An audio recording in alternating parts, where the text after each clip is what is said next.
Почитувани гледачи, добра вечер, ова е Визави на програмата на ТВ каналот ВИС.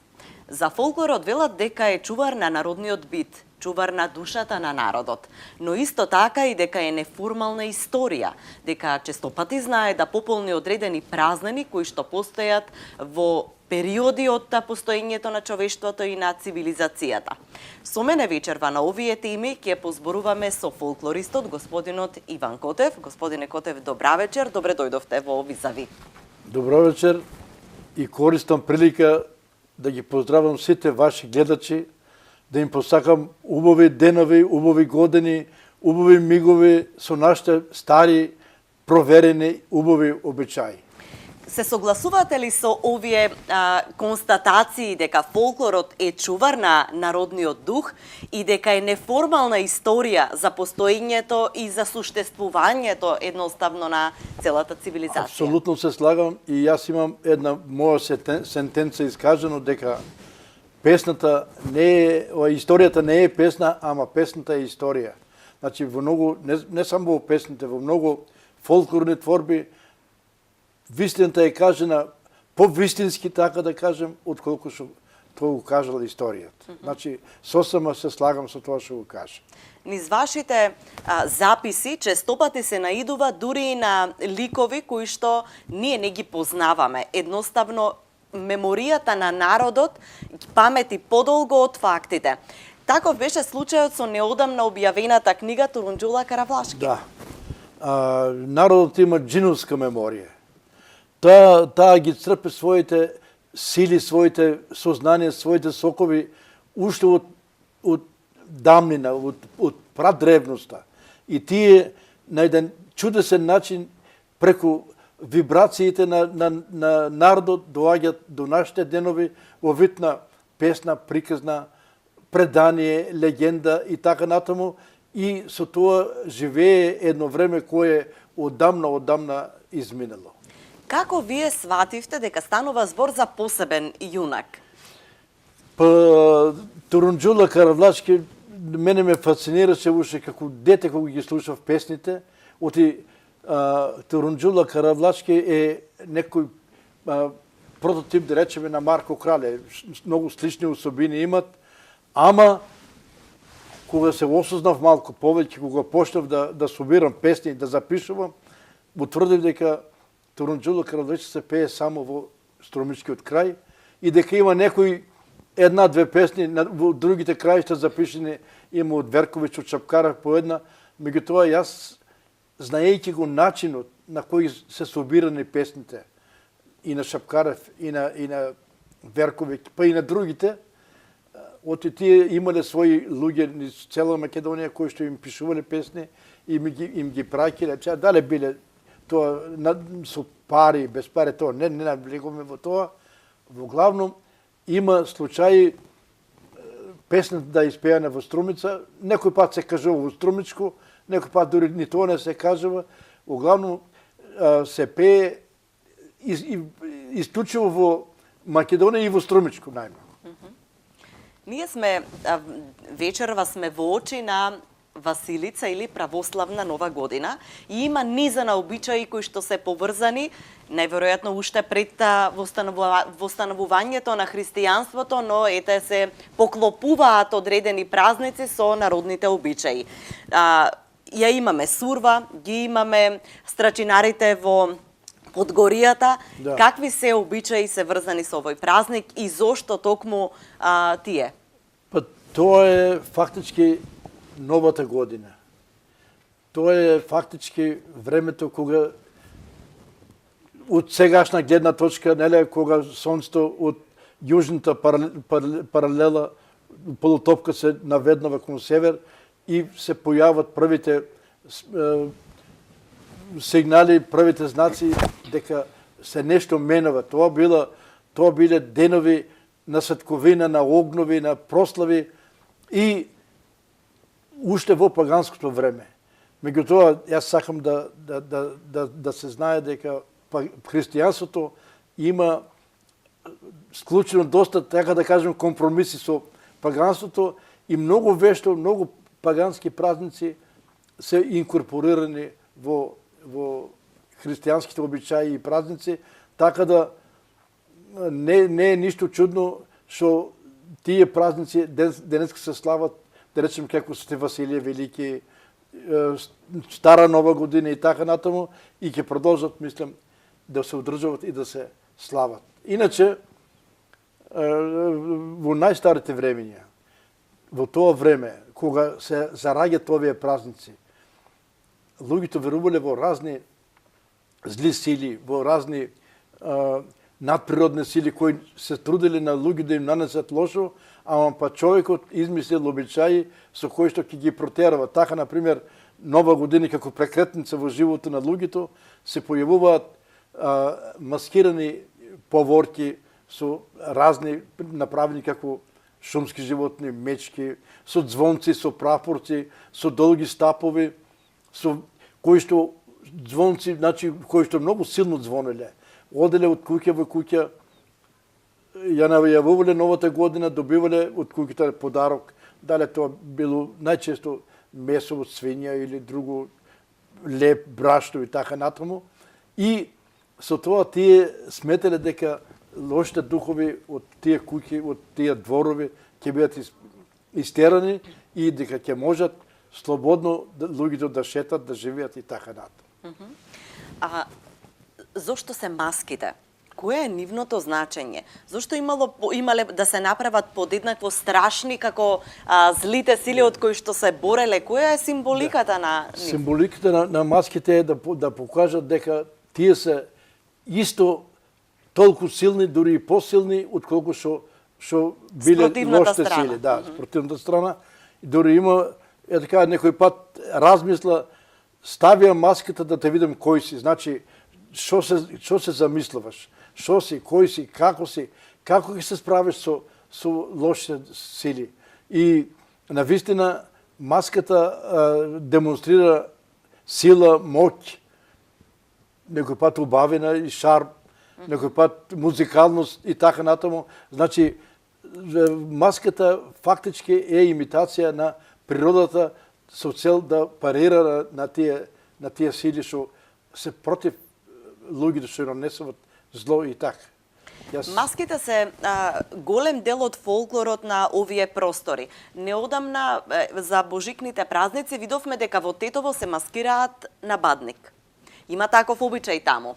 Овде се маскираат околу Стара Нова година, меѓутоа се маскираат и на пролетните карневалите кои што ние ги имаме. Едноставно се чини дека фолклорот многу добро ги чува тие спомени, тие традиции. Има си разлика маските што се за нашиот карневал Стромички, неле? Што започнава 50 дена пред великденските празници, тај си има сосема друга цел и поттик, додека овие маските што се на Сурва Стара Нова година се има друга цел. Значи, овој што е нашиот карневал, за кој што има и подвојно мислење дали Евлја Челебија точно ги видел овие, он бил тук во мај месец, претрчувале луѓе, дали му раскажувано, не знам, ама во секој случај ова има маската што се дават за карневалот, има за цел плодноста пред се, значи да поттикне младите да се сакат, да имат пород. Оти породот бил суштината на животот. И ден денес гледаме што се случува, оти белата чума веќе доста го намали наталитетот, ама луѓето верувале дека ако ги упражнуваат овие обичаи, дека ќе поттикнат кај младите желба за пород. За основање семејства.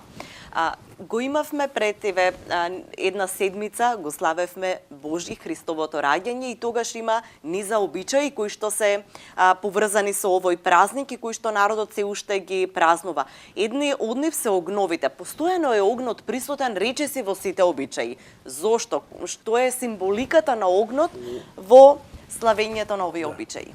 Огнот е символ на енергијата, символ на топлината, символ на сонцето.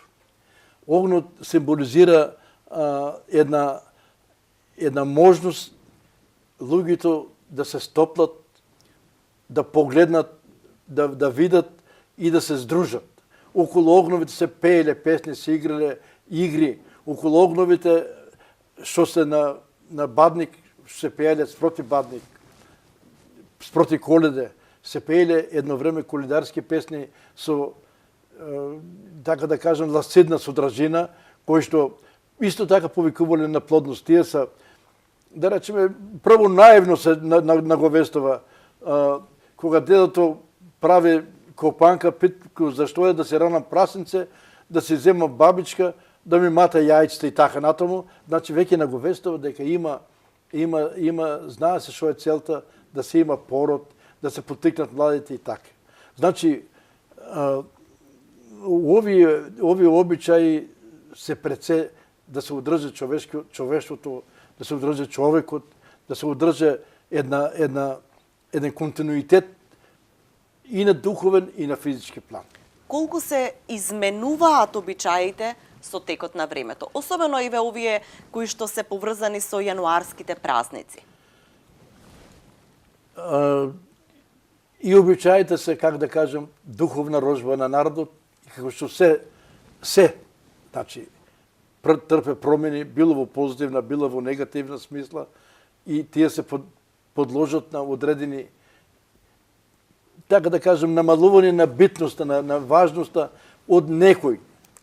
Значи, не се придава веќе тоа значење што некој пат го имал обичајот. Например, јас сакам да кажем дека многу обичаи од секојдневниот што и ден денес се одржуваат, например, чување куќа. Чува куќа, чија цел е да се сочува куќата, да се истерат дете сили со тамбори, со тапани, со зурли, да се пее, да се вика во куќата, се што е лошо да испадне, ќе затворат куќите, ќе одво да слават во ресторан. Исто и со крштенките, исто и со свадбите веќе вообичаено стана. Едно време свадбите се одржува во куќите, радост беше за фамилијата.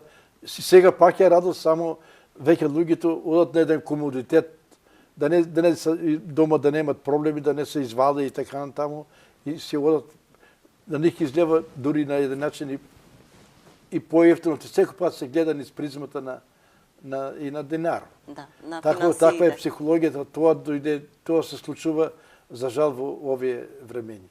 Го спомнавме Божик и Бадник, а со Божик почнуваат така наречените некрстени денови.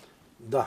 И овде имаме уште еден обичај кој што долги децении се негуваше, а тоа се русалиите врзани со некрстените денови. Меѓутоа, еве сведоци сме дека тој обичај веќе е забран и останат само на фолклорните настани и на фестивалите кои што се одржуваат среде лето. Потполно се слагам со тоа. Значи, деновите што се од раѓањето на Исус до водици, до богојавление, тоа се викат некрстени денови, затоа што Исус Христос се уште бил некрстен, а некрстен според тогашното сваќање, па и според сегашното, кој не е крстен не може да стапе во сојуз со Бога, и затоа овие денови дуг неговото крштевање се викат некрстени денови, кога според народното верување меѓу луѓето шетале вештици, вампири, караконџули, ѓаволи, кои сакале да им нанесат зло на луѓето.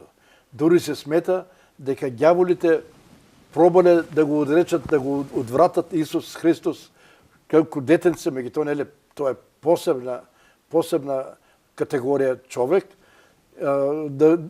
од крштевката, од крстувањето, и му нуделе чуда удобавини, ама се разбира дека и тоа малиот Исус Христос не го прифаќа и дека тој се крстува. Значи, во тоа време, од 7 до 19, низ Струмичко и низ други краишта на Македонија шетале русалиите. Тоа се русалиски дружини кои што со своите игри, со својата појава оставале кај луѓето силен впечаток. Тие тие пред да тргнат да шетат, оделе во црквата и попот ги, како да кажем, развенчувало од христијанството и тие во тоа време биле пагани. Имале завет да молчат. Значи, сите 12 денови тие меѓу себе само комуницираат со поглед и со допир. Биле со пригодна облека, со пригодни инструменти. Како изгледала таа облека тогаш, имајќи предвид дека сега е тоа народна носија? Да. Тоа била народна носија, биле во бели кошули, бели потури ги викале тие, со црвени калци, калчуни, значи чорапи, и со опинци. Во прво време сами си ги правеле, после ги набавувале. Во секој случај имале специјални ритуални ора, кои што се одржуваат до скоро и ошто се одржуваат.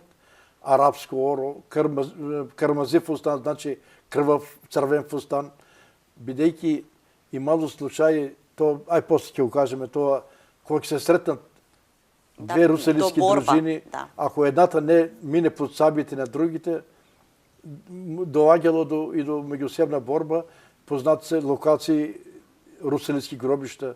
Еве, ја имам сознание кај Драмче, кај Кочанско, Делчевско, дека има такви руселиски гробишта, кај Калиманци и на други места, а и тука во Струмичка исто. Значи биле наоружени со ритуални сабји. Во прво време тоа биле вистински сабји, сите играорци, 12 души, а Балтаджијата, што бил на почетокот на орто, тој бил врховен жрец, така да кажем, меѓу руселиите, и кога ќе оделе од куќа на куќа, играле и замавнувале со сабјите лево-десно, како да се борат против некои невидливи сили, и според верувањето тие сили ја напуштиле таа куќа, бегале и оделе во друг двор.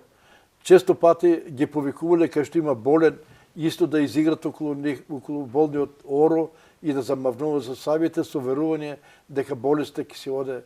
И навистина руселиите се долго време се одржува во Струмичко. За колкав период станува збор од прилика според ваши сознанија? Колку време траела таа традиција тука од прилика? Може ли да се лоцира? Јас мислам дека таа традиција траела активно до пред започнување на Прва светска војна. Имало кај нас убави групи во Сушица, во Секирник, во Турново, во Илице, во повеќе села. Исто таа традиција во Гевгилиско е била силно застапена. Еве Миравци и Дендилески има таква група, во Богданци има, ама што кажавте вие преги, тоа веќе само премина во фолклор, на трибини, на фестивали да се манифестира, и навистина манифестирањето на овие руселиски игри предизвикува доста жив интерес кај народот. Еве, например, сега во Секирник се одржуваат спроти Богородица еден вид смотра на овие игри руселиски, и салата, односно дворот пред црквата, насред село, што викаме ние, е преполн со луѓе кои што сакат да ги видат, што значи дека кај народот тлее таа искра за народното, за старото, за убавото што со векови го одржува овој народ. Не можел секој да биде русалија, тоа била како еден вид чест која што ја добивале мажите за да влезат во тој одред, така да речеме, на избрани мажи. Да. Што требало да поседува за да биде некој русалија? Да биде русалија треба да биде правичен, прав човекот, да ги прочита обичаите, да ги сака, да ги цени и да верува во тоа што го прави. Значи да биде човек со собствена совест, свест и волја. Има ли разлика помеѓу русалиите во Струмичко и групите кои што постојат во другите делови на Македонија, но и во етничките граници? Има русалии во Бугарија, во Грција останати. А тие доаѓаат овде во Секирник и ги гледате. Да. Какви се тие групи? Во основа суштината е таа. Меѓутоа, во секој обичај, во секој ор, во секоја песна има си своји посебности, своји специфики, од крај до крај, дури од село до село има разлика, и од куќе до куќе има разлика. Значи, сега не би можел да ги елаборирам тие разлики, во главно постојат разлики, меѓутоа суштината на русалистото е таа да се борат против злите сили се до богојавление на 19 јануари во годината. Јануари е месец на празниците, така е оставен и во народната меморија. Секога од почетокот на годината до крајот речиси на месецот не имаме мноштво на празници кои што ги следат и низа на обичаи. Да. Навистина е така. Некој време народот јануари го нарекувал големина. Не само поради должината на месецот, туку поради бројноста на празниците. Значи, гордоле секој втор ден, ако рачунаме статистички, имаме друг празник, така да нашиот народ сите празници, кои што се во јануари, ги чествува со посебен пиетет, со посебна љубов, почнувајќи од 2 јануари Свети Игнатий, па завршувајќи до 31 со Свети Андон Швейкмилис и Свети Атанас, двата празника. Цел тај месец е исполнет со една љубов, една мисла кон Бог, кон тие што биле околу Господ, кон човечноста, кон љубовта према човечноста, изразена преку името на Исус Христос и така натаму. Меѓу тие празници, секако централно место е раѓањето на Исус Христос, тој е Божик, кој што завзема едно од централните места на празнувањето на македонскиот народ, покрај Великден, кој што исто така се еквивалент во големината на славењето и на прославувањето на Господ, нашиот Бог. Има многу обичаи кои што се врзани речиси за секој празник, а исто така и со богојавленија или водици. Ја знаеме долгата традиција на фрлање на крстот и фаќање на крстот на богојавление. Фрлање на крстот, тоа е символика на крштевањето на Исус Христос. И водата игра голема улога во животот на човештвото.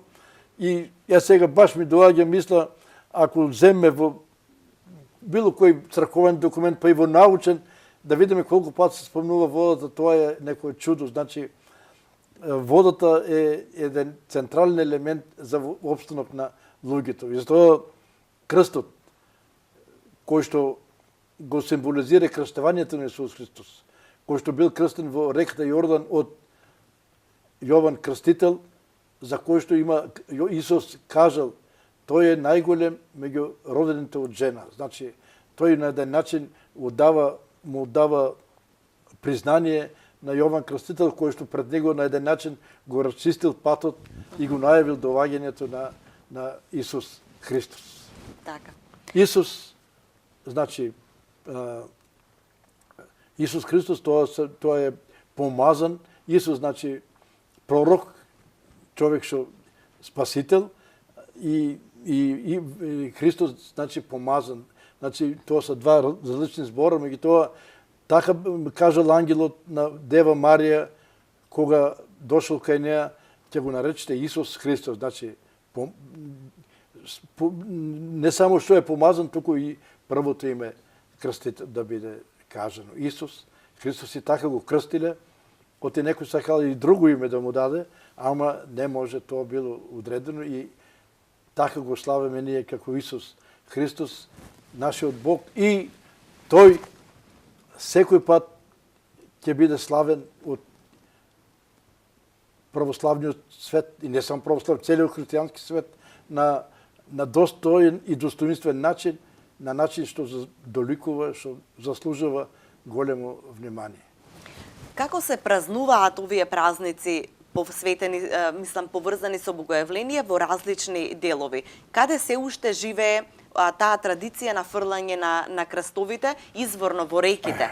и во езерата, да Јас речеме? најпрво сакам да кажам дека благодарение на православната црква во многу села, сега ќе почнем обратно, во многу села се направија во црковните дворови базени, не со големи димензии, ама полни со вода кај што може да се фрла крстот.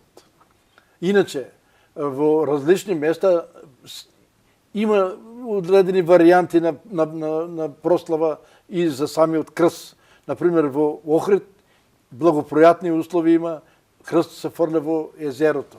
Тоа е централен настан на водици во Македонија, кај што цела Македонија още се опрени во Охрид. Во Вардар крст се фрле во Скопје се фрле во Вардар.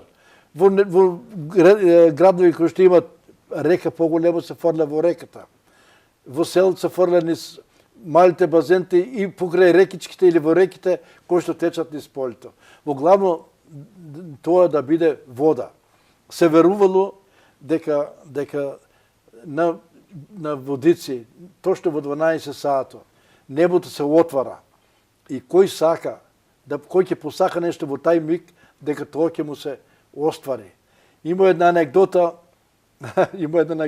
од Охрид од Шапкарев запишено, некој човек беден имал на џамот решетки, ама можела главата да му влезе, посакал од Господ осмак злато, место да каже осмак злато, значи една мерка, тој кажал осмак глава и на еднаш главата му порастала многу и тешко после му го извадиле од. Сакам да кажам дека народот меѓу народот за тоа има и анегдоти, меѓутоа верата и вербата во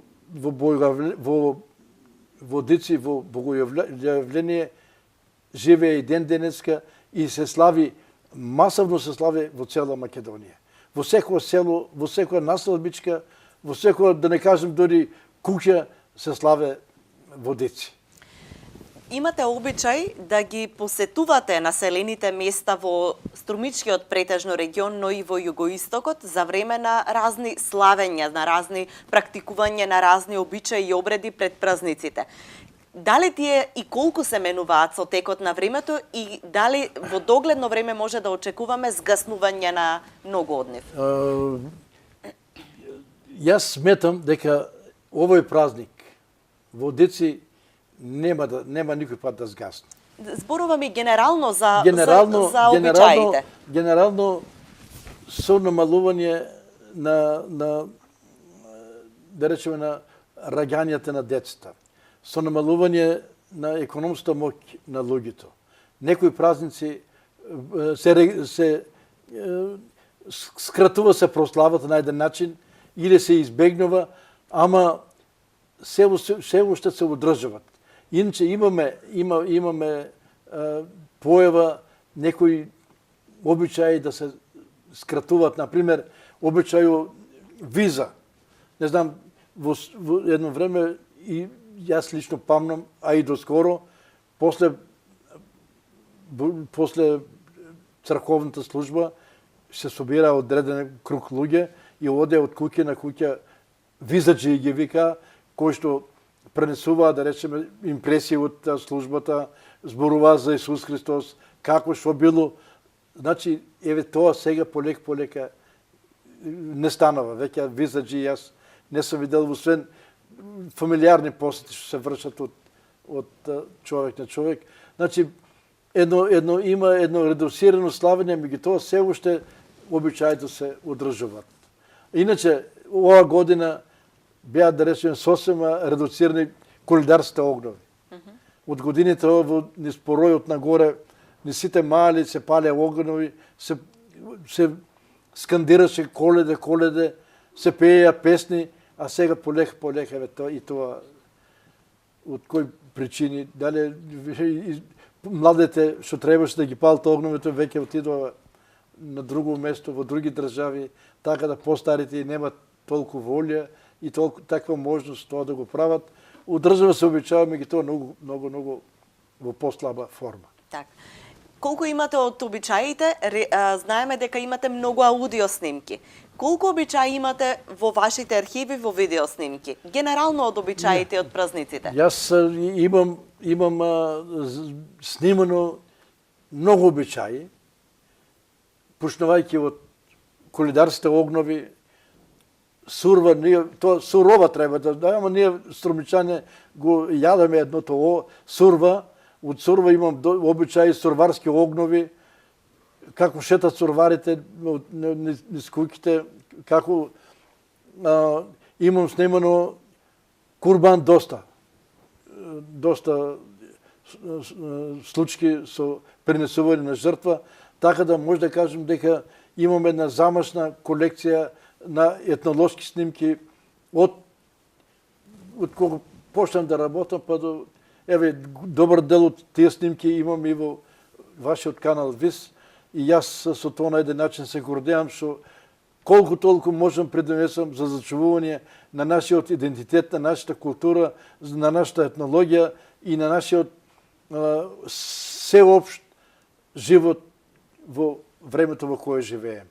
Вашиот влог допрва ќе се проценува и ќе се истражува и за тоа сме ви многу благодарни, а исто така сме благодарни за вашето несебично учество не само во ова, туку во многу емисии со кои што помагате за и афирмација на фолклорот, но и за дознавање на одредени обичаи веќе заборавени, поврзани со нашето живење.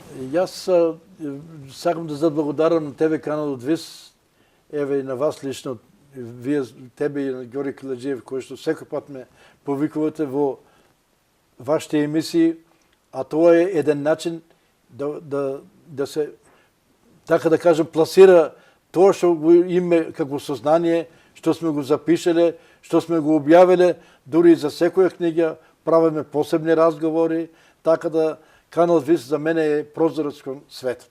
Ви благодарам уште еднаш и за гостувањето. Вам, почитувани гледачи, за вниманието со кое што ја следавте оваа емисија. Довидување и останете со програмата на канал ВИС.